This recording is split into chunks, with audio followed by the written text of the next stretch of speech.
আশুলিয়ায় গণ অধিকার পরিষদের কর্মী সম্মেলন ও আলোচনা সভা অনুষ্ঠিত হয়েছে। এ সময় ধামসোনা ৬ নং ওয়ার্ডের ৯ নং সদস্য বিশিষ্ট একটি কমিটি ঘোষণা করা হয়। গতকাল বিকালে আশুলিয়ার বাদাইল সরকারি প্রাথমিক বিদ্যালয় মাঠে ধামসোনা ইউনিয়নের ৬ নং ওয়ার্ড গণ অধিকার পরিষদের উদ্যোগে এই কর্মী সম্মেলন ও আলোচনা সভা অনুষ্ঠিত হয়।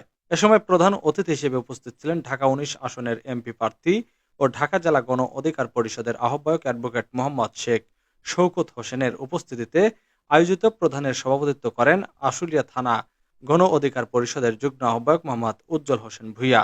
বিশেষ অতিথি হিসেবে উপস্থিত ছিলেন ঢাকা জেলা উত্তর ছাত্র অধিকার পরিষদের সাধারণ সম্পাদক শ্রী অর্ণব কুমার শীর্ষেন্দু, আশুলিয়া থানা গণ অধিকার পরিষদের যুগ্ম আহ্বায়ক মোহাম্মদ নজরুল ইসলাম, ঢাকা জেলা উত্তর যুব অধিকার পরিষদের সাধারণ সম্পাদক মোহাম্মদ আরিফ আহমেদ এর উপস্থিতিতে অনুষ্ঠানের সঞ্চালনায় ছিলেন ধামসোনা ইউনিয়ন গণ অধিকার পরিষদের সদস্য সচিব মোহাম্মদ মারুফ আকন্দ।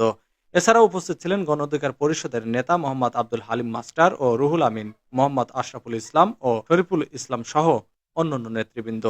সেখান থেকেই গণ অধিকার পরিষদ, সেই কোটা অধিকার পরিষদের প্রতীক হলো ট্রাক মার্কা।